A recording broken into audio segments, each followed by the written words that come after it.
Hello મિત્રો, આપણે ધોરણ 11 કોમર્સમાં એસપીસીસી માં ચેપ્ટર નંબર જે 5નું છે તે સીસી વિભાગનું ચેપ્ટર નંબર 5 પૂછપરછના પત્રો અને તેના પ્રત્યુત્તરો. સૌથી છેલ્લા લેક્ચરમાં આપણે એસપી વિભાગનું કંપનીની સ્થાપના વિધિનું આપણે છેલ્લે ચેપ્ટર જોઈ ગયા હતા, બરોબર છે? કારણ કે એ આખું સંપૂર્ણ ચેપ્ટર આપણા અભ્યાસક્રમમાં હતું. ત્યારબાદ જે સીસી વિભાગનું જે ચેપ્ટર જે છે એમાં 30% જે આપણા કોર્સમાં જે ઘટાડો કર્યો છે એમાં આપણે બે જ ટોપિક આ ચેપ્ટરમાંથી નથી સમજવાના, બાકી બધું આપણે પાછું સમજવાનું છે. આ ચેપ્ટરમાંથી તમને જે પૂછાવાનું છે, જેમાંથી જે પ્રશ્ન પૂછાવાના છે એ આટલા ટોપિક તમને આપ્યા છે.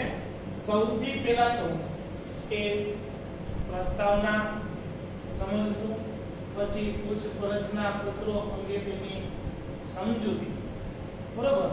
ત્યારબાદ પૂછપરછના પત્રોના પ્રત્યુત્તરો અને છેલ્લે જે આપણને નમૂનાના પત્રો આપ્યા છે તે નમૂનાના જે અહીંયા પત્રો આપ્યા છે 1 થી 6 પત્રો આપ્યા છે.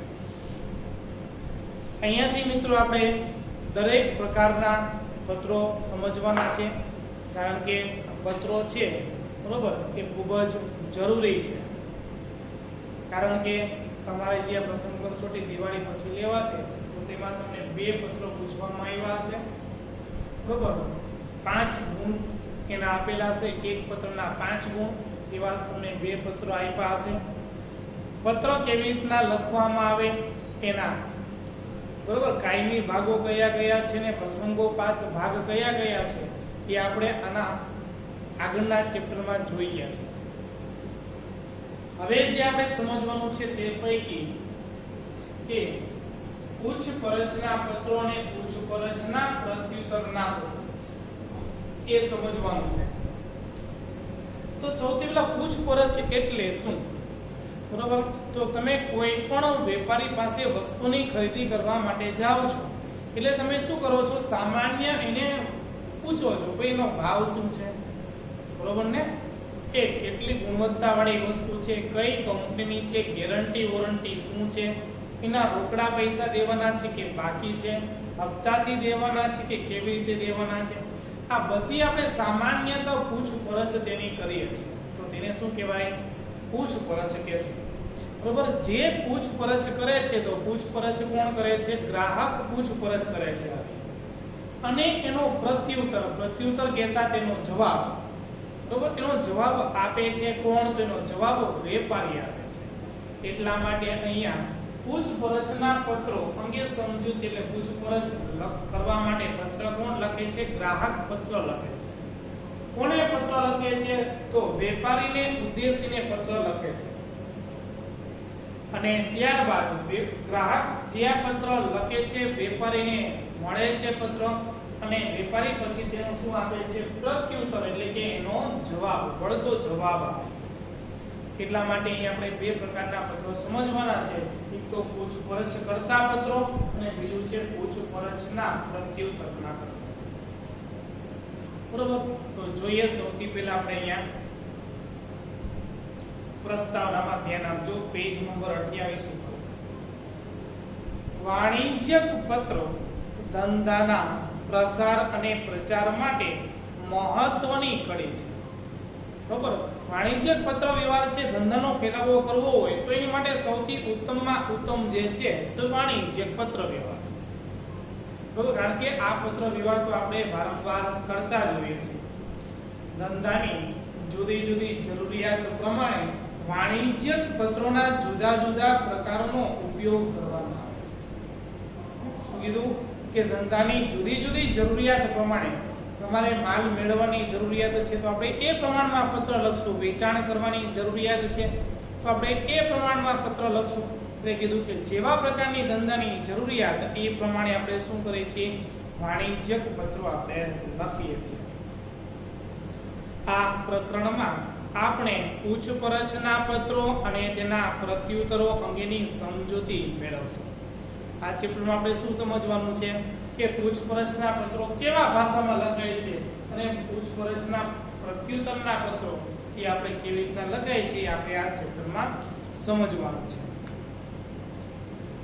વ્યાપાર જગતમાં યોગ્ય સ્થાન મેળવવા અને સતત પ્રગતિશીલ રહેવા માટે પૂછપરછ કરવી અને વિવિધ સ્ત્રોતો દ્વારા જરૂરી અને અદ્યતન બાબતોથી શું માહિતગાર રહેવું ખૂબ જ જરૂરી છે. ધંધો જે કરે છે વેપારીને કોનાથી વાકેફ રહેવાનું છે? તો એના બજારથી વાકેફ રહેવાનું છે, ગ્રાહકથી વાકેફ રહેવાનું છે. શા માટે? કારણ કે ગ્રાહક છે અવનવી ચીજ વસ્તુઓ માંગે છે. જે બજારમાં નવી વસ્તુ આવે છે એટલે તુરંત એ નવા પ્રકારની વસ્તુ ગ્રાહક છે ને એ વેપારી પાસે માંગે છે. ભાઈ આવા પ્રકારની એડવર્ટાઇઝમેન્ટ ટીવીમાં જોઈ છે, આવા પ્રકારની વસ્તુ છે તમારી પાસે? એટલે કહે છે કે યોગ્ય સ્થાન મેળવવા અને સતત પ્રગતિશીલ રહેવા માટે પૂછપરછ કરવી ખૂબ જ જરૂરી છે. આપણે ન લઈએ તો પછીની વાત છે, પરંતુ એની માટે પહેલા આપણે જાણવી તો જરૂરી છે. બરોબર, પૂછી તો લેવું જોઈએ. અને જો એ એક વેપારી બન્યો છે, વેપારી જે છે તો એને જો આ ખબર ન હોય, અજાણ હોય, તો એ પોતાની જ્યાં માહિતી છે વસ્તુની હોય અથવા કોઈ બી વસ્તુની છે તો આ માહિતી તમે ગ્રાહકને પૂરતી આપી શકશો નહીં. એટલા માટે કીધું છે કે એ બાબતોથી વેપારીઓએ માહિતગાર રહેવું ખૂબ જ જરૂરી છે. પૂછપરછ ઔપચારિક બાબતો છે. સામાન્ય પૂછપરછ કરે બરોબર, કેવી કીધી? ઔપચારિક બાબત કીધી કે પછી કે એના આધારે પૂછપરછ થાય, સંતોષકારક તમને જવાબ મળે, ગ્રાહકને એમ થાય કે ના વેપારીએ સંતોષકારક જવાબ આપ્યો છે, પછી આપણે શું કરીએ છીએ? પછી તેને એ વસ્તુની ખરીદી કરવાનો નિર્ણય કરે છે આપણે કે વસ્તુની ખરીદી કરવી કે ન કરવી. પૂછપરછ ઔપચારિક બાબતો છે. અનૌપચારિક બાબતો, અનૌપચારિક એટલે એ સિવાયની બીજી સામાન્ય વાતચીત કરશે તે. એ સિવાય આર્થિક દરજ્જા અંગે અને અન્ય માહિતી તથા અભિપ્રાય મેળવવા માટે કરી શકાય છે. આર્થિક દરજ્જો એટલે શું? તો કે એક વ્યક્તિ જે વેપારી છે તો એનું બજારમાં સ્થાન શું છે, એ વેપારી ગ્રાહકને ઓળખે છે કે કેમ, બરોબર? અથવા તો તમને આ દુકાનમાં આ પ્રકારની વસ્તુ મળે છે એવું તમને કીધું કોને? આપણે બીજાનો અભિપ્રાય લઈને આપણે શું કરીએ છીએ? દુકાને વસ્તુ લેવા માટે જઈએ છીએ. એટલા માટે અહીંયા કીધું છે કે આર્થિક દરજ્જા અંગે આપણે તેની માહિતી વિશે જાણીએ છીએ અને જો ચીજ વસ્તુ ઉધાર દેવાની થાય એ ગ્રાહકને તો આપણે પેલા સંપૂર્ણ માહિતી મેળવી લઈએ છીએ કે આ વસ્તુ છે આ ગ્રાહકને ઉધાર વસ્તુ દેવી જોઈએ કે ન દેવી જોઈએ. ગ્રાહક તરીકે આપણે કોઈ પણ વસ્તુની ખરીદી કરતા પહેલા જો તમે ગ્રાહક બનીને વેપારમાં જાઓ છો, બરોબર, તો પહેલા તો શું કીધું કે ગ્રાહક તરીકે જો કોઈ પણ વસ્તુની ખરીદી કરતા પહેલા જે તે વસ્તુને લગતી માહિતી એ વસ્તુની પહેલા સંપૂર્ણ માહિતી મેળવી લેવી જોઈએ. ખરીદી કરો કે ન કરો, પરંતુ તમે ભવિષ્યમાં ગમે ત્યારે ખરીદી તો કરશો ને, બરોબર? ખરીદી કરતા પહેલા સંપૂર્ણ તેની માહિતી મેળવી લો. કેવા પ્રકારની? તો કહે છે કે માહિતી જેવી કે માલ સામાનની કિંમત, પેલા કિંમત તો એને પૂછો વેપારીને, બરોબર, કે શું એનો ભાવ છે, શું દામ છે, એનો ભાવ કિંમત તો એને પેલા પૂછી લો. એનું વજન, કેટલા કિલો વજન આવશે, એની કિંમત શું છે, એનું વજન શું છે, ગુણવત્તા, સારી તો વસ્તુ હશે ને, નહીતર તો અમુક પેકિંગમાંથી વસ્તુ હોય આપણે ઘરે પેકિંગ લાવીને તોડીએ તો એ વસ્તુ ખરાબ નીકળશે, કારણ કે વેપારી પાસે કદાચ પડતર વસ્તુ હોય. ગુણવત્તાની દ્રષ્ટિએ કેવી છે પેકિંગ? મારે શું 500 માં, 250 માં, કિલોમાં, 2 કિલો, 5 કિલો આવા પ્રકારનું પેકિંગ મળી રહેશે? એ પૈકી આપણે કેટલા ગ્રામનું પેકિંગ જોઈએ છે? 250 ગ્રામનું જોઈએ છે તો શું મને સેટ મળી રહેશે? એમાં પેકિંગની પણ પૂછપરછ કરો. મહત્તમ વળતર, હું સેટ 10 કિલો લઉં અથવા તો 500 કિલો હું આ વસ્તુ લઉં, મોટા જથ્થામાં વસ્તુની ખરીદી કરું તો તમે વળતર મને શું આપશો? બરોબર ને? જેમ તમે ચીજ વસ્તુનો મોટો જથ્થો ખરીદશો તેમ તમારે વળતર કેવું ચૂકવવું પડશે? ઓછું. તમારે એને પૈસા ઓછા ચૂકવવા પડશે, એના ભાવમાં તમને ખસી દેશે, ભાવ તમને ઓછા કરી દેશે. એટલે કીધું છે ફરીથી તે વસ્તુની ખરીદી કરતા પહેલા માલ સામાનની કિંમત, તેનું વજન, એની ગુણવત્તા, તેનું પેકિંગ, મહત્તમ વળતર, પેલા આ સંપૂર્ણ માહિતી તમારે મેળવી લેવી જોઈએ. આ સિવાય છે કયા કયા પ્રકારની માહિતી મેળવો છો?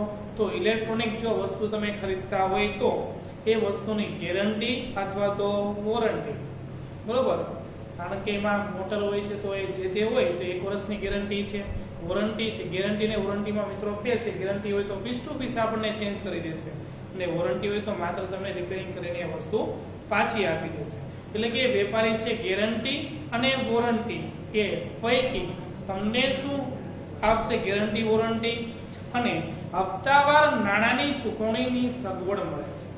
જો તમે પેમેન્ટ મોટું હોય, બરોબર, તો એ તમને હપ્તા કરી દેશે. તો કીધું છે કે હપ્તાવાર નાણાંની ચૂકવણીની સગવડ પણ મળે છે કે કેમ તેની માહિતી મેળવીને ત્યારબાદ યોગ્ય નિર્ણય લઈએ છીએ, બરોબર. આ પ્રકારની તમામ પ્રકારની માહિતી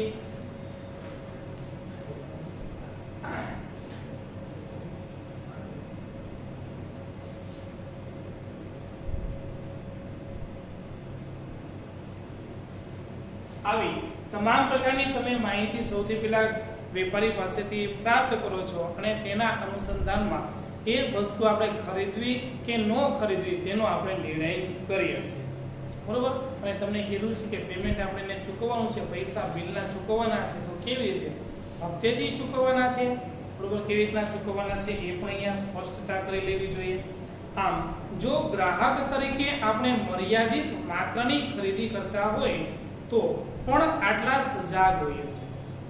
તમે નાની કોઈ પણ એક વસ્તુ ખરીદો છો તો પણ તમે આટલી બધી પૂછપરછ કરતા હોય, પરંતુ વેપારી છે એ મોટા જથ્થામાં વસ્તુની ખરીદી કરતો હશે તો એ કેટલી કાળજી રાખતો હશે, કેટલી પૂછપરછ કરતો હશે અને સતત જથ્થાબંધ વેપારીના સંપર્કમાં એ કેટલો નજીકથી રહેતો હશે, એટલો તો આપણને વિચાર આવવો જ જોઈએ. કે આટલા સજાગ હોઈએ છીએ ત્યારે દુકાનદારે જ્યારે અનેક વસ્તુઓની વિશાળ શ્રેણીમાં જથ્થાબંધ ખરીદી કરવાની હોય, યોગ્ય પૂછપરછ કરવી જરૂરી પડે છે. આ તો વેપારી છે, મોટો વિશાળ ધંધો લઈને બેઠો છે, એટલે મોટા જથ્થામાં ખરીદી કરવાની હોય તો એ કેટલી પૂછપરછ કરશે, બરોબર ને? આ તો આપણને તમામ પ્રકારની પૂછપરછ કરશે અને જો એને યોગ્ય લાગે તો વસ્તુનો ઓર્ડર આપશે. આ પ્રકારની પૂછપરછ અંગેના પત્રો બાબતે હવે આપણે વિગતે અભ્યાસ કરીશું, બરોબર. હવે આપણે જોઈએ કે કેવા પ્રકારની માહિતી માંગે છે અને કેવા પ્રકારની માહિતી આપે છે. તો પેલા સૌથી પહેલા સમજાવ્યું છે પૂછપરછના પત્રો અંગે સમજૂતી. પેલા આપણે પૂછપરછ જે વેપારી પૂછપરછ જે ગ્રાહક કરે છે એ બાબતે શું એને કહે છે, એટલા માટે પેલા પૂછપરછ કરતો પત્ર વિશે સમજીએ. તો પૂછપરછના પત્રો માટે કોણ લખે છે? તો કે ગ્રાહક છે, વેપારી ઉપર આ પત્ર લખે છે.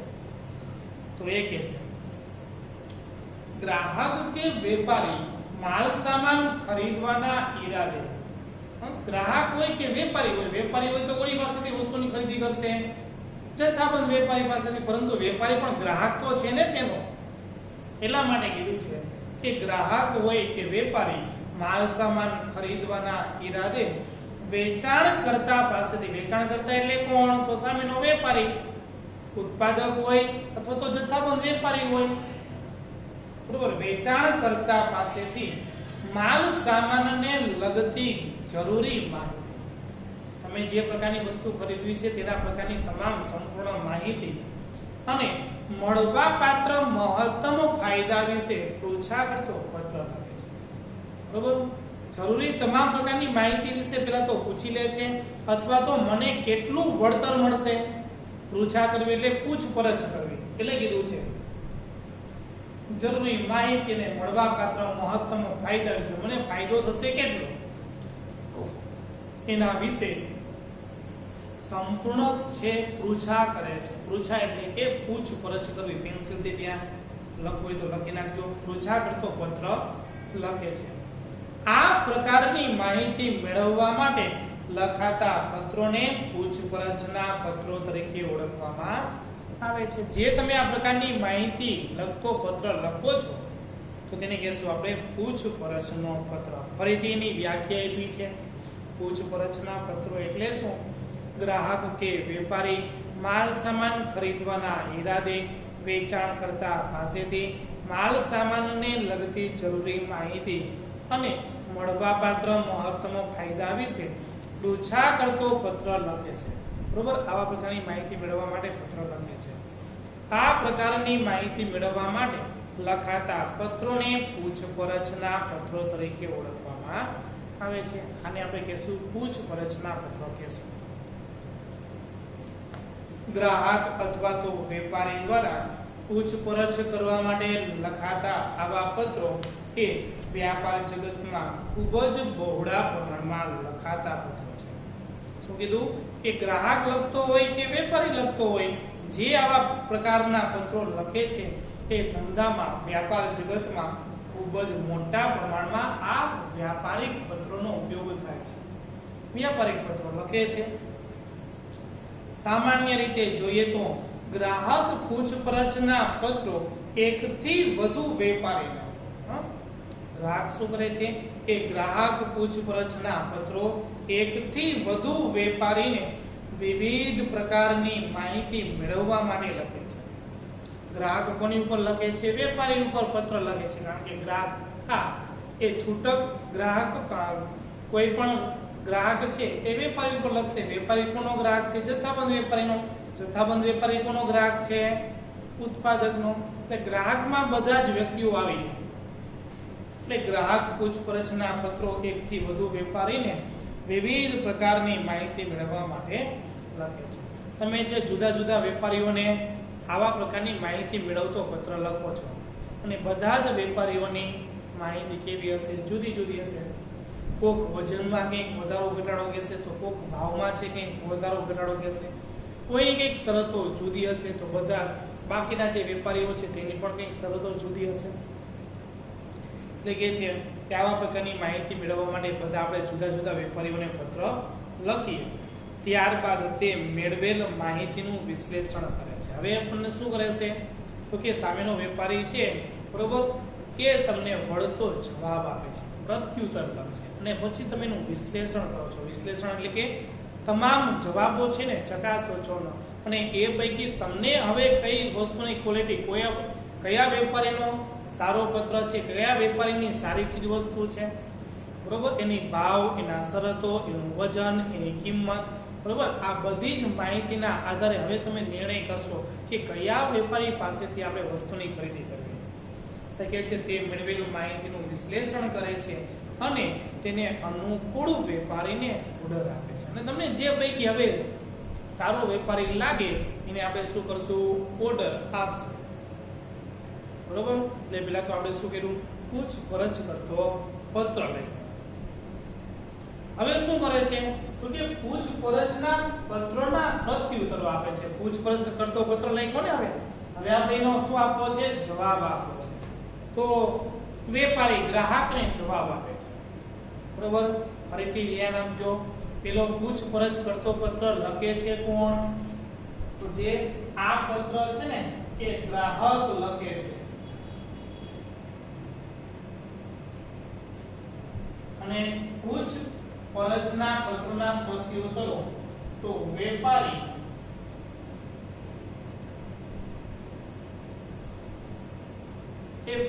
લખે છે. બરોબર છે. એટલે ગ્રાહક જ્યારે લખે છે તો પત્ર વેપારી મેળવે છે, અહીંયા વેપારી લખે છે, પછી ગ્રાહકને આ પત્ર મળે છે. પૂછપરછના પત્રો લખવા માટે ધ્યાનમાં રાખવા લાયક બાબતો એ આપણા અભ્યાસક્રમમાં છે નહીં. જે 30% જે સિલેબસ આપણે ઘટાડેલો છે એમાં એ બાકાત કરેલો મુદ્દો છે. પછી આપણે 5.4 પૂછપરછના પત્રોના પ્રત્યુત્તરો એમાં ધ્યાન આપજો. જથ્થાબંધ માલ સામાન ખરીદવાની અપેક્ષાએ ગ્રાહક એક કરતા વધુ ઉત્પાદક કે વેચાણકર્તાને પત્રો લખે છે. શું કીધું? કે જથ્થાબંધ માલ સામાન ખરીદવો છે, આવા પ્રકારની અપેક્ષા રાખીને ગ્રાહક છે એક કરતા વધુ ઉત્પાદક કે વેચાણકર્તાને પત્રો લખે છે.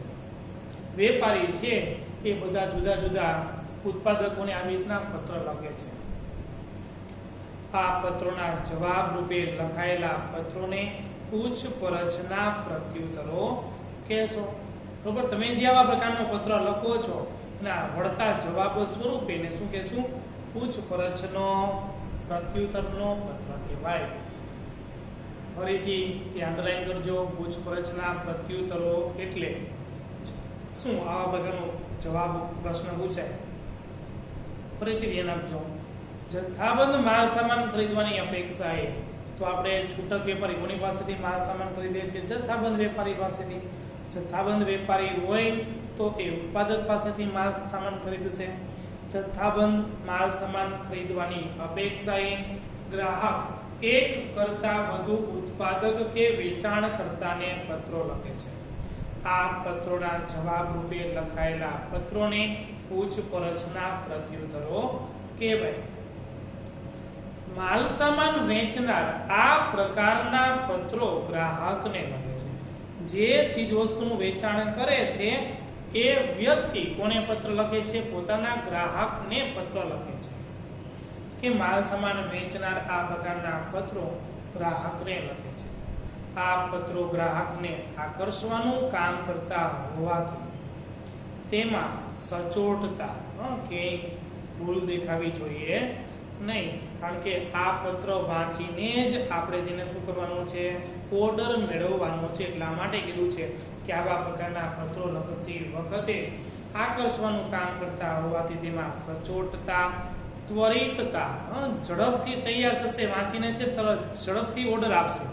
ત્વરિતતા, ચોક્કસાઈ, મુદ્દાસર પ્રતિભાવ અને ધંધાકીય ગુણે દર્શાવવી જરૂરી છે. અમે આ ધંધામાં આટલા વર્ષોથી સંકળાયેલા છીએ. અમારી પેઢી છે બજારમાં છે સૌથી નામના મેળવેલી પેઢી છે. આવા પ્રકારનો તમારે વાક્યોનો પ્રયોગ કરવો પડશે. બરોબર છે? એટલા માટે આવા પ્રકારના તમે જે વાક્યનો ઉલ્લેખ કરો છો એ શું દર્શાવે છે? તો કે એ વેપારી કેવો હશે? સારો હશે, અનુભવી હશે, એવું દર્શાવે છે. જ્યારે કોઈ પણ પેઢીને કોઈ પણ બાબત અંગે પૂછપરછનો પત્ર મળે ત્યારે, કોઈ પણ વેપારીને છે આવા પ્રકારનો કોઈ પણ પૂછપરછ કરતો પત્ર મળે ત્યારે તેને માલ સામાન વેચવાની ઉમદા તક મળે છે. તમને આવા પ્રકારનો કોઈ પણ ગ્રાહક છે પૂછપરછ કરતો પત્ર મળે તો તમને તક આપે છે કે નહીં? કે તમે છે તેનું વેચાણ કરો. આવા પ્રકારની તમને તક આપે છે. પરંતુ આ તકને ઝડપતા મિત્રો આવડતું હોવું જોઈએ. આ તક વાસ્તવિક વ્યવહારોમાં પરિણમે તે માટે વેચાણ કરતા જે બાબત અંગે પૂછપરછ કરવામાં આવી હોય તેનો યોગ્ય અને ઝડપી ઉત્તર આપે તો વળી પ્રગતિશીલ વેપારી પૂછપરછ કરવામાં આવી હોય તે સિવાયની વિશેષ માહિતી પણ આપે છે. આ જે પેલા તો એને સામાન્ય પૂછપરછ કરીને, પરંતુ એ કેવો ગ્રાહક છે? હજુ વાસ્તવિક ગ્રાહક નથી, સંભવિત ગ્રાહક છે. સંભવિત ગ્રાહકમાંથી વાસ્તવિક જો તેને ગ્રાહક બનાવવો હોય એવા પ્રકારની તો કે સંપૂર્ણ માહિતી યોગ્ય સ્વરૂપે તમારે તેને આપવી પડશે. એટલે કીધું કે આ સિવાયની તમારે વિશેષ માહિતી પણ આપવી પડશે. તમે એને જેટલી માહિતી માંગી છે એટલા પ્રકારની જ માહિતી નહીં, એ સિવાય તમારી પાસે એમ થાય કે ના આ માહિતીને આપવા જેવી છે તો એને માહિતી આપવી, કે જેથી કરીને ભાવિ ગ્રાહક, એ ભવિષ્યનો તો ગ્રાહક છે ને, એ કીધું કે ભાવિ ગ્રાહક ઓર્ડર આપવા તૈયાર થાય. ભવિષ્યનો જે આ ગ્રાહક છે આપણને ઓર્ડર આપવા માટે તુરંત જ તૈયાર થઈ જાય. આમ પૂછપરછનો પ્રત્યુત્તર આપતો પત્ર વેચાણ પ્રતિનિધિની ગરજ સારે છે. શું કીધું? આમ પૂછપરછનો પ્રત્યુત્તર આપતો પત્ર વેચાણ પ્રતિનિધિની ગરજ સારે છે. એટલે કે વેચાણ પ્રતિનિધિ એટલે કોણ? સેલ્સમેન. એટલે યાદ રાખી કરજો તમને. પૂછપરછનો પ્રત્યુત્તર આપતો પત્ર વેચાણ પ્રતિનિધિની ગરજ સારે છે. તમે જોજો જ્યાં દુકાનદાર હશે ને ત્યાં સેલ્સમેન છે બેગ લઈને ઓર્ડર લેવા માટે નીકળશે. એ તમારે છે આ સેલ્સમેન જેવું કામ કોણ કરે છે? પૂછપરછના પ્રત્યુત્તરના પત્રો. સેલ્સમેન જેવું કામ કરે છે. ઘરે બેઠા તમને આ પૂછપરછ કરે છે અને તમારે ત્યાંથી જ તેનો વળતો જવાબ આપવાનો છે. એટલા માટે આને છે ઝડપથી સ્વીકાર કરવો જોઈને, યોગ્ય રીતે જવાબ આપતો હોવો જોઈએ. તો આપણે બે મુદ્દા સમજ્યા: પૂછપરછના પત્રો અને તેની સમજૂતી, અને પૂછપરછના પત્રોના પ્રત્યુત્તરો કે જે કોના દ્વારા લખવામાં આવે છે? વેપારી દ્વારા લખવામાં આવે છે. ત્યારબાદ આપણે આગળ જોઈએ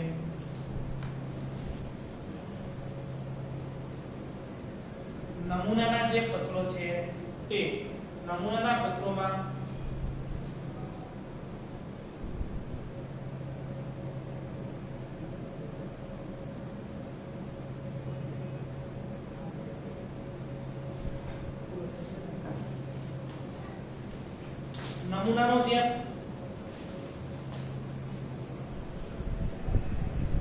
નમૂનાનો જે પત્ર છે મિત્રો આપણે જેના પછીનો જે બીજો લેક્ચર છે એમાં આપણે સમજશું